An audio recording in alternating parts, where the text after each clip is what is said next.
जब हजरत नूह अलैहिस्सलाम अल्लाह के हुक्म से कश्ती बना रहे थे, हर रोज एक बूढ़ी मोमना औरत अपनी एक छोटी सी गठरी उठाकर उनके पास आती। वो कहती, ए अल्लाह के नबी, कश्ती कब रवाना होगी? नूह अलैहिस्सलाम मुस्कुराकर फरमाते, अभी देर है, वक्त आने दो। वो औरत वहीं बैठी रहती, पूरा दिन इंतजार करती और फिर शाम होते ही वापस चली जाती। ये सिलसिला कई दिनों तक चलता रहा। एक दिन हजरत नूह अलैहिस्सलाम ने उस बूढ़ी औरत से कहा, ए बूढ़ी अम्मा, जब जाने का वक्त आएगा तुझे बता दिया जाएगा। वो औरत सर झुकाकर चल दी, लेकिन दिल में ये यकीन लेकर बैठ गई कि जब कश्ती चलेगी नबी मुझे जरूर बुलाएंगे। वक्त गुजरता गया, फिर अल्लाह का अजाब आ गया। जमीन पर बारिश का तूफान आया, पानी हर तरफ फैल गया और नूह अलैहिस्सलाम की कश्ती रवाना हो गई। लेकिन नूह अलैहिस्सलाम उस औरत को बुलाना भूल गए। एक नबी से भूल? जी हाँ, ज़ाहिरी तौर पर ऐसा ही हुआ। तूफान थम गया, समुंदर की लहरें रुक गईं। कुछ वक्त बाद हजरत नूह अलैहिस्सलाम के दिल में आया कि चलकर उस शहर को देखा जाए जहाँ से सब कुछ शुरू हुआ था। वो अपनी कश्ती से उतरे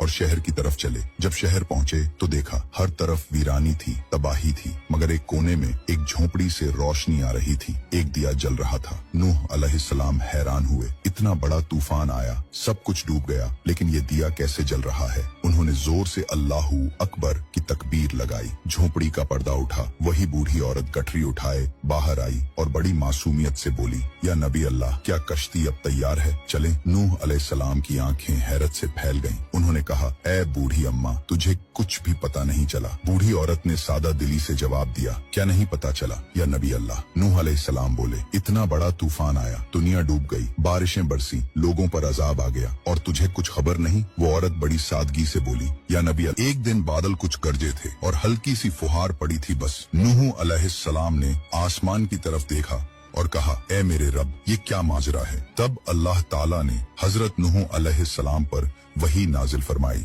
ए मेरे प्यारे नबी, इस औरत के दिल में तुम्हारी मोहब्बत थी और तुमने उससे वादा किया था कि जब कश्ती रवाना होगी तुम उसे ले चलोगे। तुम अपने वादे को भूल गए, लेकिन मैं रब्बुल आलमीन तुम्हारे वादे का भी जिम्मेदार हूँ। मैंने अपने अजाब को उस तक पहुंचने ही नहीं दिया। उसे एहसास तक नहीं हुआ कि कैसा अजाब आया और चला भी गया। इमाम सज्जाद अलैहिस्सलाम ने जब ये वाकया बयान किया तो अपने पास बैठे मोमिनों से फरमाया, ए मोमिनों, इस हदीस को क़यामत तक के मोमिनों तक पहुंचाना तुम पर वाजिब है।